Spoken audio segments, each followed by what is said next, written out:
A dagger-shaped warship drops out of hyperspace, 1.6 kilometers of armored hull, turbolasers charging, TIE fighters deploying. Opposite it, a sleek Federation vessel, shields rising, warp core humming. Antimatter containment is stable. When these two philosophies of science fiction collide, who survives? This is not about nostalgia. This is not about which franchise you grew up with. This is about physics, power generation, shield mechanics, weapons yield, fleet doctrine, and the true upper limits of each universe. Part 1. Defining stronger. Before we compare ships, we must define what strength means. Strength can mean 1. Raw destructive output. 2. Sustained combat endurance. 3. Shield resilience. 4. Energy efficiency. 5. Tactical flexibility. 6. Strategic sealing of the universe. Star Wars and Star Trek optimize for completely different definitions of strength. Star Wars, power through overwhelming scale. Star Wars naval doctrine is rooted in visible intimidation, saturation bombardment, fleet supremacy, political dominance. An Imperial Star Destroyer isn't subtle. It's designed to enter orbit and force compliance.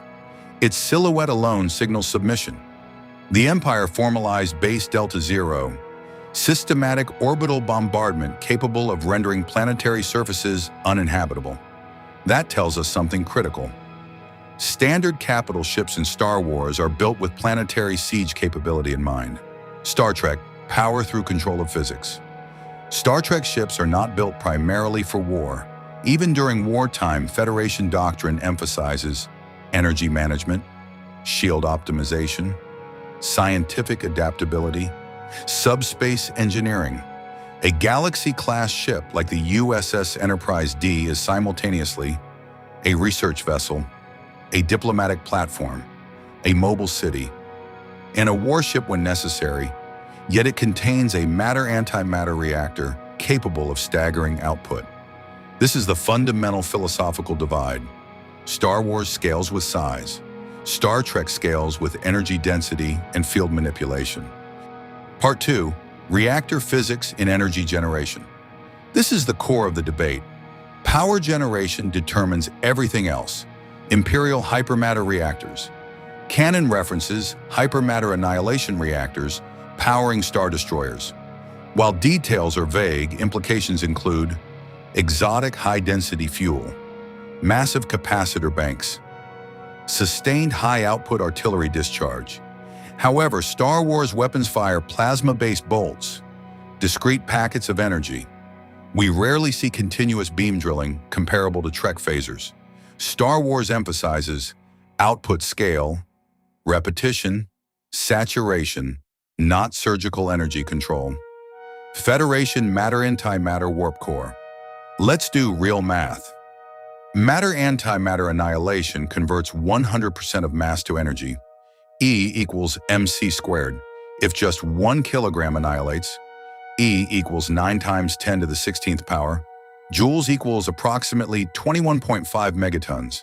TNT equivalent, a Starship warp core processes plasma continuously. Even if only milligrams react per second at combat output, the energy is astronomical. Unlike Star Wars reactors, Trek warp cores feed directly into shields, phasers, warp field coils, structural integrity fields. Power in Trek is not just generated, it is routed dynamically through EPS plasma conduits across the ship. Energy management is granular. This means a Federation ship can redirect power from life support to shields instantly. That level of redistribution is rarely shown in Star Wars capital ships. Part 3. Weapons engineering. Now we examine offensive systems in depth. Turbolasers, Star Wars. Turbolasers are plasma bolts, magnetically contained, fired in heavy volleys, strengths, massive bombardment capability, devastating against fixed target, overwhelming against shields via repetition. Weaknesses: visible travel time, less precision, dependence on volume. An Imperial Star Destroyer carries dozens. The Executor carries thousands or carries dozens. The Executor carries vastly more. Its doctrine is simple. Overwhelm faster than the enemy adapts. Proton torpedoes and concussion missiles. These are high-yield explosive ordnance, but they remain kinetic explosive weapons, not annihilation devices. Phasers, Star Trek. Phasers are directed nadion particle beams. Capabilities: continuous beam contact, variable frequency, adjustable intensity, subsystem targeting. They can disable engines without destroying hull, drill through armor, sweep across multiple targets. Phasers are closer to industrial cutting lasers scaled to starship levels. Photon torpedoes, matter-antimatter warheads, controlled annihilation. Canon dialogue places them in the hundreds of megatons range. Some high-end scaling pushes higher. Quantum torpedoes exceed photon torpedoes. The USS Enterprise, NCC 1701-E, uses quantum torpedoes during high-intensity combat. This means each shot is not just an explosion, it's micro-scale matter annihilation. Tactical implication: Star Wars fires heavy artillery. Star Trek fires directed physics. In precision strike scenarios, Trek likely disables before destroying. In brute force exchange, Star Wars saturates. Part 4. Shield field theory. This is where the debate becomes technical. Star Wars shield architecture. Two types: 1. Ray shields, energy defense. 2. Particle shields, physical object defense. They absorb enormous energy, but they are typically static. When shield generators are destroyed, the system collapses. We do not see frequency remodulation mid-combat, real-time adaptation to energy signatures. Shield failure often cascades quickly. Federation deflector shields. Federation shields are multi-layered subspace field distortions. They remodulate frequencies, redistribute impact load, compensate for exotic radiation, interface with structural integrity fields. Structural integrity fields reinforce hull at a molecular level, meaning a Trek ship's durability is not just armor, it is an energy-reinforced structure. The Borg standard, the Borg cube, demonstrates adaptive shielding. After repeated hits, enemy weapons become ineffective. That is a combat mechanic absent from standard Star Wars capital ships. Adaptation shifts the entire battle dynamic. Part 5. Mobility and faster than light. Hyperspace. Pros: extremely fast across galaxy. Efficient long-distance logistics. Cons: requires pre-calculated routes. Vulnerable to interdiction fields. Rarely used tactically during active firing exchanges. Capital ships are not shown making microjumps mid-dogfight. Warp drive IVE. Warp. Manipulates subspace. Can be engaged tactically. Allows repositioning during battle.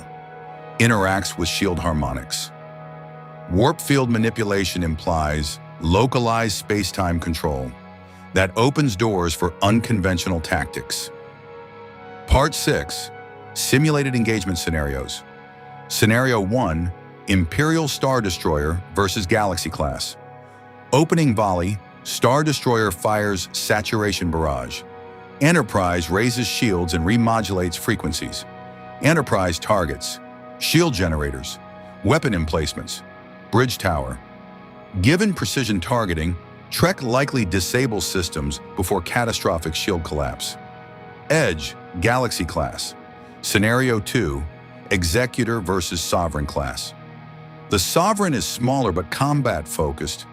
Executor, thousands of crew, massive weapons grid, extreme redundancy. If the Sovereign exploits precision strikes, it has a chance. If caught in crossfire and fighter swarms, scale advantage may overwhelm. This is near 50-50, depending on tactics. Scenario 3, Death Star. The Death Star outputs planetary destruction energy. No standard Trek capital ship survives a direct turbolaser hit. However, Trek doctrine might avoid direct confrontation. Temporal strategy or subspace infiltration could change outcome. Direct beam clash, Death Star wins. Part 7, Canon Sealing, Star Wars Sealing, Planetary Annihilation via Superweapon, Star Trek Sealing, Temporal Incursions, Reality-Bending Anomalies, entities capable of universal manipulation. If including broader universe scaling, Trek's technological ceiling exceeds standard Star Wars naval tech. If restricting strictly to capital ships, Star Wars wins in brute destructive scale. Star Trek wins in technological sophistication and adaptive combat systems. Now the final verdict. If strength means the biggest explosion, Star Wars wins. If strength means control over energy, shields, and space-time, Star Trek likely takes it. One builds instruments of domination, the other builds machines that bend the laws of physics, and the winner depends on how you define power. So after all the calculations, the shield harmonics, the reactor yields, and the simulated battles, here's the truth. Star Wars and Star Trek aren't just building different ships, they're building different ideas of power. Star Wars scales through overwhelming force, towering hulls, and planet-shattering weapons like the Death Star. Star Trek scales through energy control, adaptive shields, and antimatter precision aboard ships like the USS Enterprise, NNCC 1701-D. If strength means the biggest blast, the Empire probably wins. If strength means mastery over physics and battlefield adaptability, the Federation may have the edge. In the end, the winner depends on what kind of power you believe is truly stronger. Domination through force or control through understanding.